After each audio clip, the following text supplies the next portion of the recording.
Let's face it, we all want to have more pleasurable sex. And between taboos and life getting in the way and the rush and us going super fast, it can become a little bit of a hassle. And I'm going to be straightforward about it. So, this episode of Detrás de Cama, we are going to talk about a really good tool for partners, for yourself, and for anyone who wants to indulge in their sex life and get to know themselves better. And that is the sexual blueprint. I'm Carla Montalban, and welcome to Detrás de Cama, episode 4.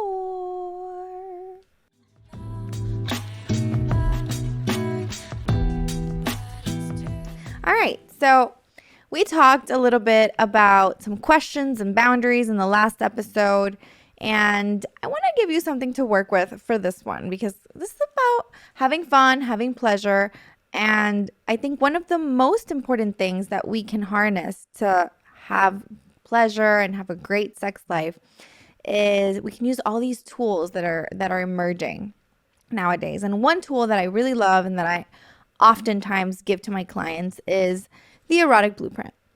So, in case you have no idea what I'm talking about, if you have Netflix and you watch Sex, Love, and Goop, it's a woo. And, I almost gooped myself with this mic. But if you watch Sex, Love, and Goop on Netflix, which is a series that is by Gwyneth Paltrow, in this first episode, she invites this somatic sexologist named Jaiya, who has developed this quiz called the Sexual Blueprint Quiz. And you can take it online, you can purchase it on our website. I'll put the link below. And it's great because basically the sexologist is helping people find their sexual superpowers, right? And it's sort of like, the whole thing with the love languages became a thing and everybody now knows their love language and how we want to be loved, but like, how do we want to be how do we want to have sex?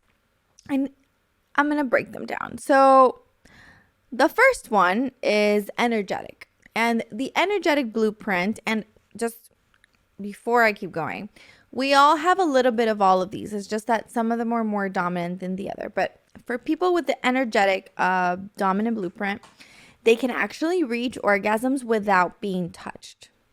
Yes, our brains are that cool. But also, it's like they desire, if your partner is an energetic partner, it's that partner that desires the teasing and the anticipation and, a lot of space. So like somebody that you can just kind of like glance at from a distance and that person's already aroused, or you can just like you just breathe on them and they're like, ooh, this is your typical energetic partner. And they actually can get overwhelmed and overly stimulated.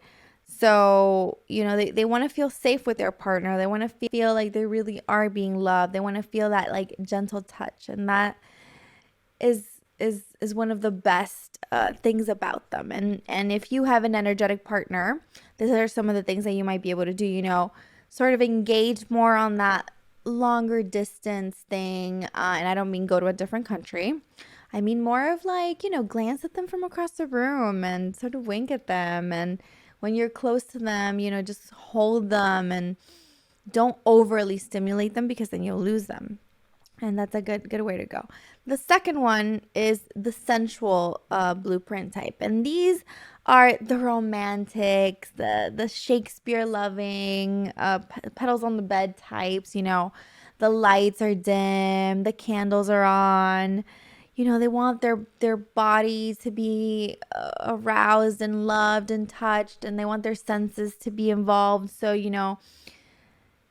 music, food, a nice warm massage, something that just like really gets them in the mood, some good music. And for sensuals, the environment is super important because these are the people that typically will feel overwhelmed by the wrong kind of environment, So I don't know if there's a cat meowing in the other room, and this person's probably going to be going there. And I don't know if this has ever happened to you, but I'm a sensual blueprint type. And it used to happen to me a lot when I was having oral sex, that this person would be down there, and I would be thinking about my taxes, or I would be super distracted, or the air conditioning was too cold, or I was cold, or I was distracted about what is this person thinking. So you really got to get sensuals out of their head and into their bodies. And the right ambience, some romance, relaxation just is the key for these types.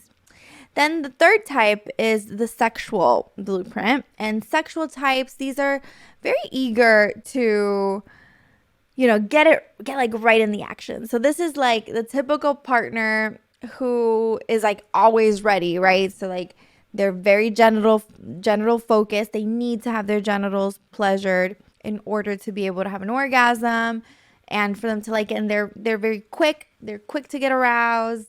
They love like the certainty of having an orgasm. They know where they want to go, and they typically, are often rushing, right? To like, se desesperan for the sexual action, and they're kind of, turned on by nudity and dirty talk and penetration, and they're just really passionate about these things. Now, the thing is that for sexual types, if they have a partner that's essential or energetic or any of the other ones, it can be a little frustrating for that partner, because sexual types tend to get aroused quickly and then they tend to finish quickly. So for these types, it might be helpful, to kind of learn to delay it a little bit.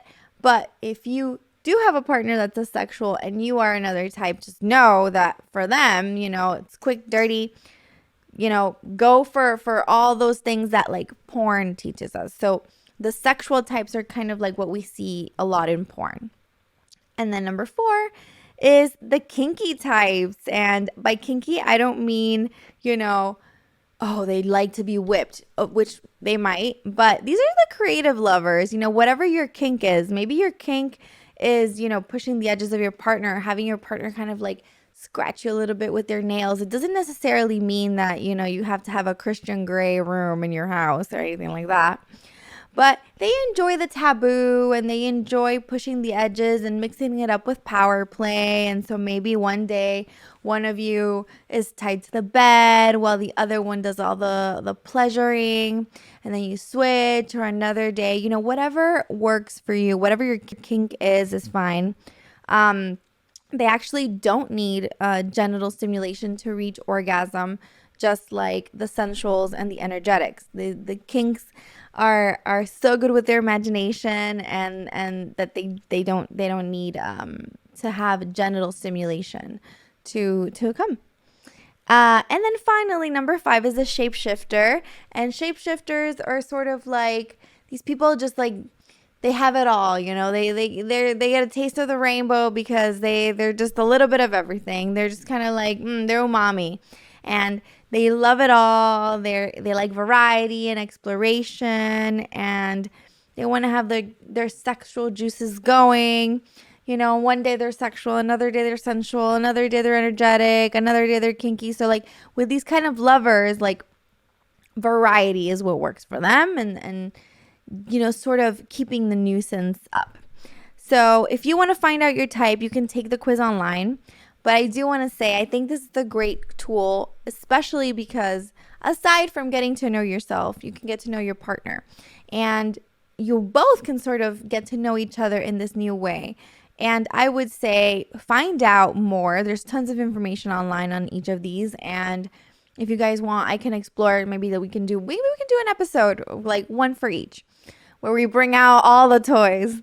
But I think one of the greatest things about this is that if you already know like your partner is a sensual or a sexual or a kinky or a shapeshifter, you can just kind of like love them and pleasure them the way that they want to be pleasured, and same goes to you. So I think that's a great part of it.